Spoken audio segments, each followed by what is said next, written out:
you know, me being on the road and going to some of the community services with the kids and everything, you know, you come in contact with a lot of youngsters and everything, and you know, like, what's the one-on-one time with them? Like, did when you after you give your speech and you talk to them, you know, are you in a position where, you know, they kind of talk back to you and, you know, just yeah, you know, I try to open it up for questions, you know, open dialogue, and just sit there and have a Q&A, because you know, I might come out there and say, you know, a bunch of different things they might not even want to hit. Do you have something planned, or you go off the top of the head? I kind of plan it out. Like, I take outline bits and pieces of what I want to talk about. I don't never use no notes.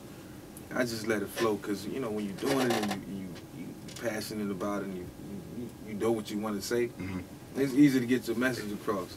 Now, if I'm going to speak to, you know, a group of 1,500 people, then I might have to plan something out. But you know, kids, it's just all about, you know, inspiring them to share your story and you know, instilling that confidence in them. So that's what I try to do, man. But you know, no script, no notes, you know, no prompt, no prep. Anything, any of them have somebody's told you, a kid, a story or something from there that's really stuck out to you? Yeah, man, I just found out today, this kid named Blake, who came to one of my camps, you know, 10 years ago, about to go to Alabama as a quarterback. And you know, Nick Why, 17? He was 17, he's 17 now, he was 7 when I met him. Wow. And dude came to my camp, man, and now he going to Alabama. You know, if Nick Saban recruits you, you're doing something right. And you got it, you know, up here mentally, because he gonna challenge you in that aspect. So, yeah, man, dude came to my camp. I said a couple things to him and inspired him, and he said he never looked back. So, hey, man, that's the gratitude you get out of this game. That's big. And that's big, man. Yeah. That's almost bigger than winning a Super Bowl trophy, because you're like, man, I helped somebody. That's big. That's real. Let's talk football for a minute. Now, you know, I'm from Philly. Me and Trent said we from Philly, so, you know what I mean? I've always been an Eagles fan as much as I'm a Falcons fan, so it's like kind of the best of both worlds when, you know, we saw you go to Philly and everything. Yeah. So, you know, is Michael Vick back in tip-top shape, ready to go like the Vick we knew? Yeah, man, I'm back, man. I started working out 1 week after the season was over, so I ain't even have an off season. How do you grade your season with Philadelphia? I'd say about a C. About a C. Yeah, because I could have made some plays early in the year, and then, you know, you have certain things happen in the interior of the land that might not, you know, be noticed by the fans, but you know yourself what happened.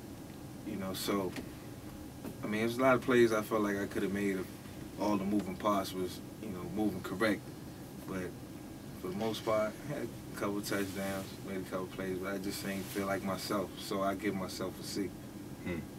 Would you say the biggest game would be the Falcons Eagles game? Yeah, that was the biggest game, you know, doubt. The Falcons Eagles game. Yeah, man, it's monumental. What did that feel like? Game for me. I was in here when we was in here watching it, bugging out. I was at the game. Oh yeah, he was at the game. Yeah, dude. One of my teammates came and told me, he was like, man, you need to write a book one day. On the sideline, as the game was coming to a conclusion, he was like, you need to write a book, man, because some crowd cheered my name. You know, I came out, they booed, they cheered. Got hit hard a couple of times, had a big abrasion on the back of my neck and all that. And got a touchdown run, got a deep pass and a touchdown pass, all against my former team. Couldn't ask for nothing better. What was it like working with McNabb? Don cool dude, man. Don real cool. He keep you laughing. You know, he'll help you whenever you want it, whenever you ask for it. And you know, I just try not to step on nobody's toes.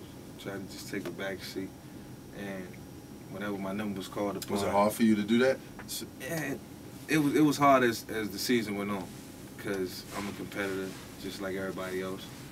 And you know, I think and know that I can make certain things happen. Just like, you know, Don know that, and just like Kevin Cobb know. But man, it ain't nothing like having your own team, man. And lining up behind the center and running your own show, because you dictate everything. So yeah, it was hard. Being honest, it was hard though. So with that being said, will Michael Vick be a Philadelphia Eagle next season? Man, I still waiting to find out. I don't know yet. I'm hoping, you know, things work out for the best, you know, for me and my family. And I want to be a starter in this league, and I don't know how it's going to happen, but hopefully it happens. Is Donovan McNabb going to be a Philadelphia Eagle? I don't know. I know Donovan and Andy got a great relationship, Andy Reid. So I ain't trying to come in between that, man. I'm just trying to play my part and, you know, just end up somewhere so I can be behind the sit. I'm taking them snaps. That's all I want. A new thing that kind of came up since, you know, of course, Twitter is very big. I don't know. I know you don't have a page. I don't know if you even read it or go on there and see what's going on. But you got a page? Yeah. What's your Twitter page? Man, I don't even know the name. That's how much I know, man. All I know is, you know, my girl set the joint up. But it's something like, you know, Twitter with in today's world and everything, especially with professional athletes, is something that's, you know, kind of an astonishing thing in a lot of ways, because it's, you know, it gives everybody the direct approach to the people and everything. Yeah.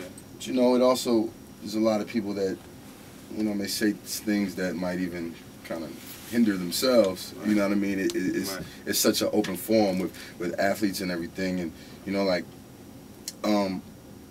I know some of the leagues have even put, you know, put their foot down on, you know what I mean, allowing some of those things. Like, what does that mean to you? And, you know, watching some athletes just kind of, you know, go crazy. I mean, you know, it's kind of cool, you know, what's going on in the world right now. You know, you got Facebook, you got Twitter. It's a way of communicating, you know, interacting with people. And, you know, I don't really see, you know, the downfall to the whole thing. You know, I think it's a positive thing more than anything. You know, especially if you're up there, you're networking, building contacts, and dealing with people, and it's positive.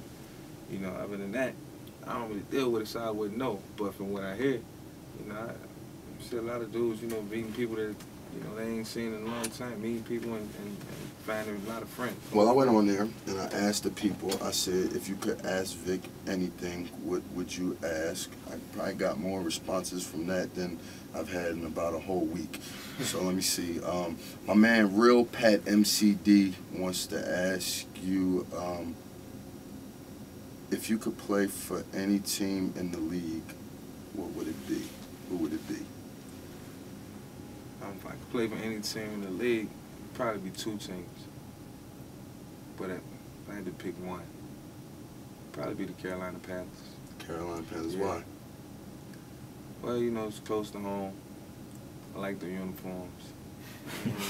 You know, you get to play against Atlanta twice a year. Ain't nothing better than playing against your former team, right?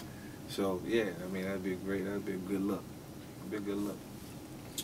Let me see. Hold on. Jalen Rose is on here. Jalen made a comment and said that, you know, 95% of athletes handle themselves correctly in the public eye, but a majority of a few negative incidents make larger headlines. You know, do you think it's something that the media focuses on with y'all when it comes to the negative, and it overshadows, you know? You know, I think controversy sells. Controversy sells. When you're doing positive things, they're going to write positive. And when there's negativity involved, they're going to write about that too. They may magnify it a little bit more because it's story after story after story, and they're selling papers. And we all hate it and we don't like it. But, you know, it's the reality, you know. And the world, 90% perception, 10% reality, if you ask me. So, yeah, they feed off that, man. I don't think it's fair, though, but it is what it is.